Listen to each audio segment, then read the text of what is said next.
Welcome back to my channel birds fun in Tamil.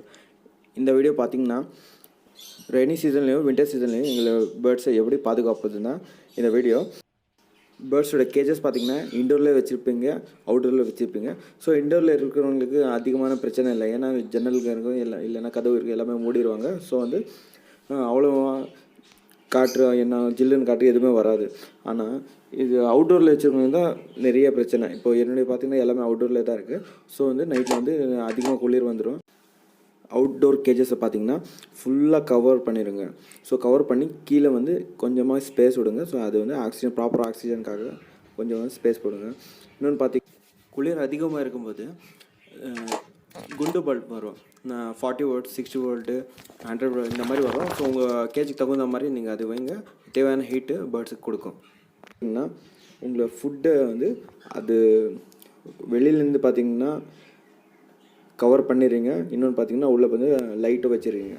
So 40 வோல்ட்டோ உங்கள் 100 வோல்ட்டோ, so உங்கள் கேஜோட சைஸை பொறுத்து அதை மெஷர் பண்ணி நீங்கள் வந்து என்ன சைஸ் போடணுன்னு நீங்கள் வச்சுக்கிங்க. இன்னொன்று பார்த்தீங்கன்னா ஸோ வெளியேருந்து நீங்கள் கவர் பண்ணிடுறீங்க, எல்லாம் ஹீட்டிங் பண்ணிடுறீங்க. இப்போ கேஜ் பார்த்திங்கன்னா கதகதப்பாக இருக்கும். ஸோ அதுக்கப்புறம் பார்த்திங்கன்னா நெக்ஸ்ட் ஸ்டெப் பார்த்திங்கன்னா பேர்டுக்கு அது பாடிக்கு உள்ளே வந்து ஹீட் தேவை. ஸோ அந்த ஹீட்டுக்கு எப்படி நீங்கள் ப்ரொவைட் பண்ணிங்கன்னா ஃபுட்டு வழியாக நீங்கள் வந்து அதுக்கு ஹீட்டிங் வந்து கொடுக்கலாம். ஸோ அது எப்படி கொடுக்கலான்னு பார்த்தீங்கன்னா நீங்கள் நார்மலாக கொடுக்கணும் 365 டேஸும் கொடுப்பீங்க. திணையில் பார்த்திங்கன்னா ஒரு பேர்டுக்கு பார்த்திங்கன்னா ஒரு 15 to 20 சன்ஃப்ளவர் சீட்ஸ் சேர்த்து கொடுங்க. ஒரு பேருக்கு சொல்கிறேன். சன்ஃப்ளவர் சீட்ஸ் ஏன் கொடுக்கணுன்னா ஸோ அது நேச்சுரலாக பார்த்திங்கன்னா ஆயில் நிறைந்தது. இன்னொன்று பார்த்திங்கன்னா அது கொடுக்கும்போது பேர்ட்ஸுக்கு வந்து அது ஃபீமேலுக்கு வந்து எக் பாண்டிங் ஆகும். எக் பாண்டிங் வந்து ஆகிறதுக்கு அது வந்து ஆயில் அதிகமாக இருக்கிறதுனால எக் பாண்டிங் ஆகிறதுக்கு சான்ஸ் இல்லை. இன்னொன்று பார்த்திங்கன்னா அது வந்து ஹீட்டிங் அதிகம். ஸோ தேவையான ஹீட்டும் அதுலேருந்து கிடச்சிரும்.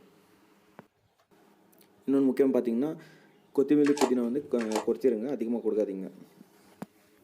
இன்னொன்று பார்த்தீங்கன்னா பாலக்கீரை வாரத்தில் ஒரு 2 தடவை அல்லது 3 தடவை கண்டிப்பாக கொடுங்க. இந்த சீசனில் கொடுத்தா வந்து ப்ரீடிங்கும் வந்து சூப்பராக இருக்கும். ஸோ அது வந்து கண்டிப்பாக கொடுங்க. இப்போ நீங்கள் பார்த்தீங்கன்னா பேர்ட்ஸ் பார்த்திங்கன்னா எல்லாமே வந்து பார்த்திங்கன்னா சிக் பேர்டு மாதிரியே, அதாவது அது சிக் இல்லை, அது இப்போது கிளைமேட்காக வந்து ஒரு குளிர்காக இந்த மாதிரி எதாவது உட்காரும். ஸோ நீங்கள் வந்து அது வந்து ஏதாவது சிக் ஆகிடுச்சின்னு ஏதாவது அதுக்கு மருந்து வைக்கிறதோ இல்லை ஏதாவது டிஸ்டர்ப் பண்ணுறதோ எதுவுமே தேவையில்லை. நீங்கள் வந்து அது நீங்கள் டவுட் பண்ணிங்களா ஒன்றும் இல்லை, தனியாக வந்து ஹாஸ்பிட்டல் கேஜ் வந்து ஒரு 40 வோல்ட் பல்ப் வச்சு அதில் வச்சுருங்க. ஸோ அதுக்கு வந்து கண்டிப்பாக பேர்டு பார்த்திங்கன்னா க்யூர் ஆகிடும். இன்னொன்று முக்கியமான விஷயம் பார்த்திங்கன்னா சில நேரங்களில் பகல் நேரத்தில் பார்த்திங்கன்னா ஜில்லுன்னு காற்று இருக்கும். ஸோ அந்த டைரெக்டாக காற்று அடிக்கிற மாதிரி இடத்துல வந்து கண்டிப்பாக வைக்காதீங்க கேஜை. ஸோ அந்த மாதிரி உங்கள் பொசிஷன் இருந்தாலும் நீங்கள் வந்து ஃபுல்லாக கவர் பண்ணி வச்சுருங்க.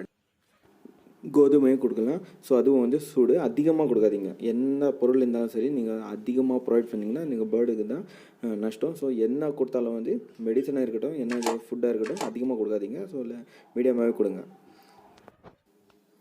இன்னொன்று பார்த்தீங்கன்னா எக்கை வந்து நல்லா ஃபுல்லாக பாயில் பண்ணி ½ அன் ஹவருக்கு மேலே வந்து ஃபுல் பாயில் பண்ணி அதுக்கப்புறம் வந்து இது ஒரு சின்ன பீஸ் பண்ணி வந்து இது பட்ஜெட்ஸ்க்கு கொடுங்க. அது முதல்ல சாப்பிடாது, அது போக போக வந்து நீங்கள் கொஞ்சம் கொஞ்சமாக கொடுங்க, போக போக சாப்பிடும். ஸோ இது எதுக்குன்னா ஸோ அதுக்கு தேவையான ஹீட்டும் இதில் வந்து அதுக்கு கிடச்சிடும், கால்சியமும் இதுக்கு பேர்ட்ஸுக்கு வந்து கிடச்சிடும். என்னுடைய சேனல் உங்களுக்கு பிடிச்சிருந்தா மறக்காமல் என்னோடய சேனலை லைக் பண்ணுங்கள். மறக்காமல் என்னோடய சேனலை எல்லாருக்கும் ஷேர் பண்ணுங்கள். மறக்காமல் என்னோடய சேனலை சப்ஸ்கிரைப் பண்ணுங்கள். தேங்க்யூ ஃபார் வாட்சிங்.